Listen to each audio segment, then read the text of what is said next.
একজন মুসলমান কিভাবে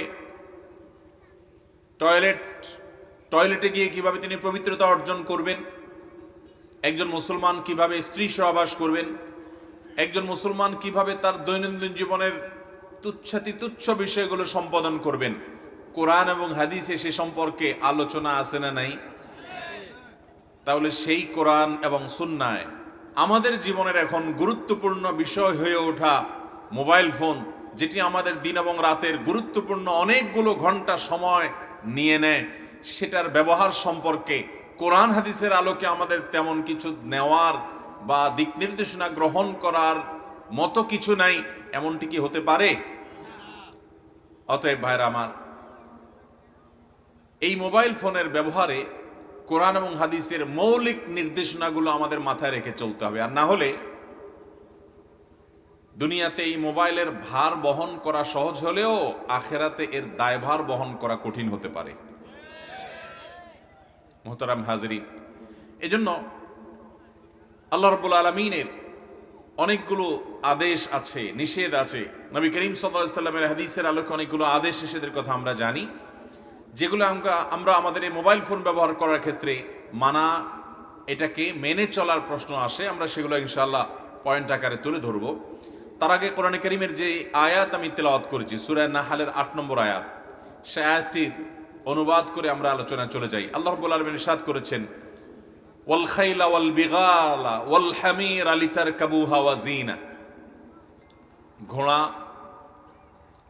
গাদা, খচ্চর, এগুলো আল্লাহ তাআলা সৃষ্টি করেছেন যাতে এগুলোতে আমরা বহন করি, এগুলোতে আমরা চড়ি, এগুলো দিয়ে যেন আমরা সফর করি।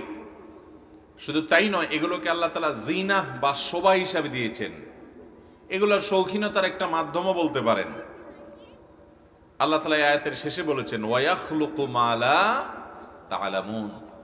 শুধুমাত্র এই গাদা, খচ্চর, ঘোড়া, এগুলোই আল্লাহ তাআলা সৃষ্টি করেছেন। এগুলোর পিঠে তোমরা সাওয়ার হও, এগুলোর পিঠে করে তোমরা এক জায়গা থেকে আরেক জায়গায় যাও, এগুলো তোমাদের বাহন এবং এগুলো তোমাদের শোভা সৌন্দর্য। শুধু এগুলোই নয়, বরং আল্লাহ তাআলা আরো অনেক কিছু সৃষ্টি করবেন যা তোমরা জানো না। আয়াতের এই শেষাংশের তাফসীর প্রসঙ্গে বিশ্ববিখ্যাত অনেক মুফাসসিরগণ বলেছেন, বিশেষ করে আল্লামা তানতাবী রাহিমাহুল্লাহ তাঁর তাফসীরে এবং আরো মুফাসসিরগণ লিখেছেন যে আল্লাহ বলেছেন যে মানুষ যে সমস্ত বাহনে সেই যুগে চড়ত 1450 বছর আগে, যখন গাড়ি ছিল না, যখন রেল ছিল না, বাস ছিল না, যখন বিমান ছিল না, তখনকার কথা আল্লাহ রাব্বুল আলামিন বলছেন যে আরো অনেক এমন জিনিস আল্লাহ সৃষ্টি করবেন যা তোমরা জানো না, অর্থাৎ সে যুগের মানুষ জানে না। এখানে আল্লাহ তাআলা ইঙ্গিত দিয়েছেন যে বাহন হিসাবে এই ঘোড়া, ওট, গাদা, খচ্চর যেগুলো তখন প্রচলিত ছিল, এর বাইরে আরো বহু বাহনের সৃষ্টি দুনিয়াতে হবে। আল্লাহ তাআলা মানুষের মাথায়, মানুষের ব্রেইনে, বুদ্ধি দিয়ে টেকনোলজির সম্পর্কিত জ্ঞান এবং বিদ্যা তাদেরকে দিয়ে এগুলো আল্লাহ তাআলা তাদের মাধ্যমে সৃষ্টি করবেন। অতএব এই আয়াতে অনেক নিত্য নতুন বাহনের যে আবিষ্কার হবে, আধুনিক অনেক বাহন এবং যন্ত্রপাতি যে তৈরি হবে, সেই সম্পর্কে আল্লাহ তাআলা এই আয়াতে সূরা নাহল আয়াত নম্বর 8-এ ইঙ্গিত দিয়ে রেখেছেন যে যেই সমস্ত বাহন এখন তোমরা দেখতে পাচ্ছ, এটা বলা হচ্ছে সে নবী সাল্লাল্লাহু আলাইহি সাল্লামের সময়কার মানুষদেরকে যে যেগুলোতে তোমরা এখন চড়ো, এগুলো তো আছেই, আরো অনেক বাহন আসবে যেগুলো তোমরা জানো না। এসেছে তারপরে বিমান, এসেছে রকেট, এসেছে বাস, এসেছে ট্রেন, এসেছে অনেক ধরনের বাহন, এগুলো তখনকার মানুষ কল্পনাও করে নাই। মোহতারাম হাজরিন, অতএব আমাদের কথাবার্তা এক জায়গা থেকে আরেক জায়গায় পাঠানোর জন্য এক সময় চিঠির প্রচলন ছিল। আল্লাহ রাব্বুল আলামিনের ঘোষণা অনুপাতে আমাদের কথাকে এক জায়গা থেকে আরেক জায়গায় পৌঁছানোর জন্য চিঠির চাইতে আরো উন্নত অনেক মাধ্যম আসবে কিয়ামতের আগে। এটিরও ইঙ্গিত কোরআন থেকে, এই আয়াত থেকে আমরা পাই।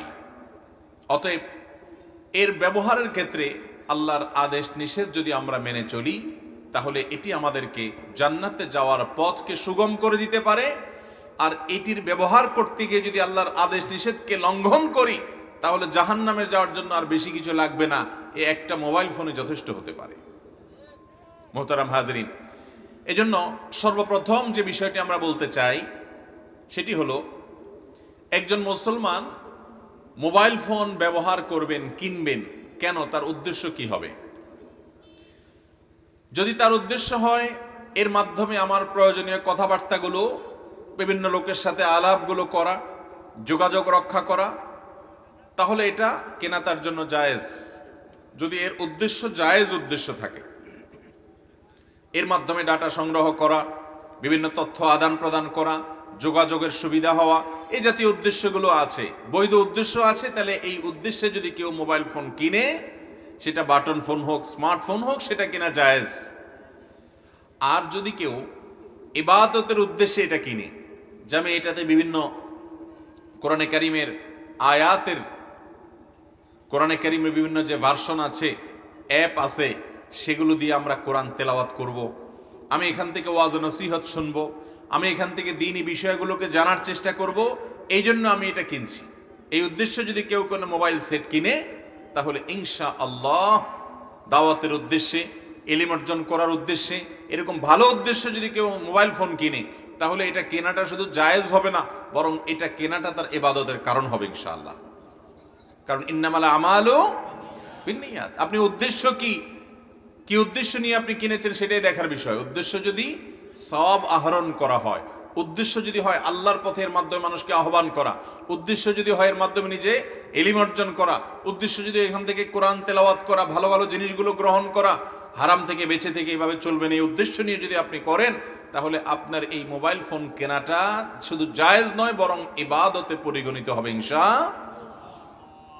আর যদি উদ্দেশ্য হয় বাকাওয়াতি করা, অহংকার করা, যে আমার কাছে এই সেট আছে, আমার কাছে অমুক সেট আছে, এটা অন্য কারোর কাছে নাই, এই রকম অহংকার যদি উদ্দেশ্য থাকে, অহংকার করা যদি উদ্দেশ্য থাকে, যেমন অনেক যুবক ভাইদেরকে দেখবেন এমন ডিভাইস, এমন মোবাইল ফোন কিনছেন উনি, যে এটা হয়তো আশেপাশে কারোর কাছে নাই, মাত্র বের হয়েছে, তো এটা কেনার জন্য সে পাগল পড়া থাকে।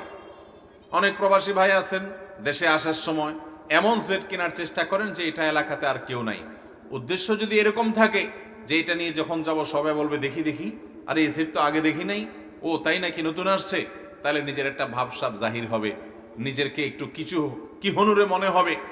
এরকম অন্য সবার থেকে নিজেকে পৃথক করার জন্য, আলাদা করার জন্য, বিশেষ ব্যক্তি এটা প্রমাণ করবার জন্য, অহংকার করার জন্য, দেখাবার জন্য যদি হয়, তাহলে সেই মোবাইল ফোন কিনলে গুনাহ হবে, নাজায়েজ হবে, এবং এটার কারণে সে আল্লাহর কাছে জবাবদিহিতার মুখোমুখি হতে পারে। কারণ অহংকার করা, গর্ব করা, অন্যদের কাছ থেকে নিজেকে আলাদা করে বিশেষ প্রমাণ করার চেষ্টা করা, এটা মুসলমানের স্বভাব হতে পারে ভাইরা আমার। তাইলে মোবাইল ফোনের এটার কেনার সময় উদ্দেশ্যের উপরে ভিত্তি করে 3 ধরনের বিধান চলে আসলো। কখনো এটি কিনা জায়েজ, যখন আপনি বৈধ কাজ করার জন্য, ব্যবসা বাণিজ্য, চাকুরি বাকুরি, পারিবারিক আলাপ সালাপ এগুলো করবেন, যোগাযোগ করবেন, ডাটা আদান প্রদান করবেন, আপনার নিছক জায়েজ এবং বৈধ উদ্দেশ্য আছে, তাহলে এটা কিনা আপনার জন্য জায়েজ, সওয়াবও নাই, গুনাহও নাই। আর যদি এটা কিনে আপনি কোনো নেক কাজ করবেন সে উদ্দেশ্য থাকে, এটা দিয়ে কোনো ইবাদত বন্দেগী ভালো কাজ করবেন এই উদ্দেশ্য থাকে, তাহলে এটা কেনাটা জায়েজ শুধু না, এটা কেনাটা সওয়াবের কারণও হতে পারে।